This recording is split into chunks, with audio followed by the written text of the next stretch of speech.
ಸರ್ಕಾರದ ವಿರುದ್ಧ ಮತ್ತೊಂದು ಹೋರಾಟಕ್ಕೆ ಈಗ ವಿದ್ಯಾರ್ಥಿಗಳು ಸಜ್ಜಾಗ್ತಿದ್ದಾರೆ.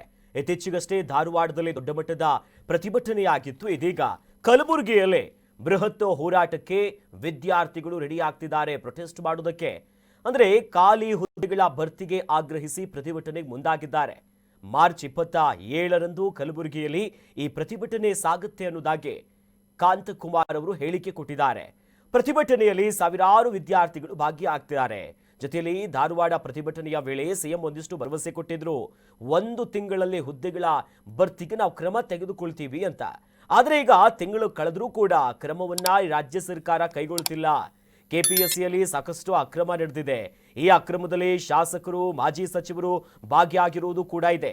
ಹಾಗಾಗಿ ಭರವಸೆಯನ್ನ ಈಡೇರಿಸಬೇಕು, ಜೊತೆಯಲ್ಲಿ ತನಿಖೆ ಆಗಬೇಕು ಅನ್ನೋದಾಗಿ ಈಗ ಕಲಬುರಗಿಯಲ್ಲಿ ಪ್ರತಿಭಟನೆ ಮಾಡೋದಕ್ಕೆ ಎಲ್ಲ ತಯಾರಿ ಮಾಡ್ಕೊಂತಿದ್ದಾರೆ ಪರೀಕ್ಷಾರ್ಥಿಗಳು. ನಮಗೆ ನ್ಯಾಯಾಲಯದ ಮುಖಾಂತರ ಹೈಕೋರ್ಟ್ ಅಲ್ಲಿ ನಿನ್ನೆ ರಿಟ್ ಪಿಟಿಷನ್ ಫೈಲ್ ಮಾಡಿದೀವಿ. ಇವತ್ತು ನಮಗೆ 17ನೇ ಮ್ಯಾಟರ್ ಲಿಸ್ಟ್ ಆಗಿದೆ. ನಮಗೆ ಕಂಪ್ಲೀಟ್ ನ್ಯಾಯಾಲಯದ ಮೇಲೆ ಭರವಸೆ ಇದೆ, ನಮಗೆ ನಂಬಿಕೆ ಇದೆ.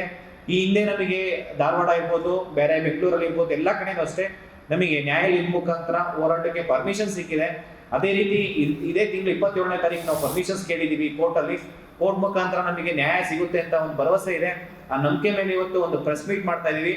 ದಯವಿಟ್ಟು ನಾನು ಎಲ್ಲ ವಿದ್ಯಾರ್ಥಿಗಳಲ್ಲಾಗಿರ್ಬೋದು, ಸರ್ಕಾರಕ್ಕೆ ಯುವಕರ ಅಂತಂದ್ರೆ ನೀವು ತುಂಬಾ ನೆಗ್ಲೆಕ್ಟ್ ಮಾಡ್ತಾ ಇದೀರಾ. ಯಾವುದೋ ಸ್ಟೆಪ್ ಕೊಟ್ಟ ಮಾತಂತ ನೀವು ನಡ್ಕೊಬೇಕಾಯ್ತು. ಇವತ್ತು ನೀವು KPSC ಆಗಿರೋ ಅಕ್ರಮಗಳ ಬಗ್ಗೆ CBI ತನಿಖೆ ಮಾಡಿದ್ರೆ ಇವತ್ತು ಯಾರು ವಿದ್ಯಾರ್ಥಿಗಳು ಹೋರಾಟ ಮಾಡ್ಬೇಕಂತ ಹೇಳ್ತಿರ್ಲಿಲ್ಲ. ಮತ್ತೆ ನೀವು 56,432 ಹುದ್ದೆಗಳನ್ನ, ಖಾಲಿ ಹುದ್ದೆಗಳನ್ನ ನೀವು ಭರ್ತಿ ಮಾಡ್ತೀನಿ, ಒಂದೇ ತಿಂಗಳಲ್ಲಿ ನೋಟಿಫಿಕೇಶನ್ಸ್ ಮಾಡ್ತೀನಿ ಅಂತ ಹೇಳಿದ್ರೆ ನೀವು ದಿನಗಳು ಮುಂದೆ ಹಾಕೊಂತ ಹೋಗ್ತಾ ಇದೀರಾ. ಇವತ್ತು ದುಡ್ಡುಗಳು ಕೊಂಡ್ರೆ ಅಟ್ಲೀಸ್ಟ್ ದುಡಿಬಹುದು. ಏಜ್ ಮ್ಯಾಟರ್ ಆಗುತ್ತೆ. ಒಂದ್ಸತಿ ಹೋಗಿರೋ ಏಜ್ ಇನ್ನೊಂದ್ಸತಿ ವಾಪಸ್ ಬರಲ್ಲ.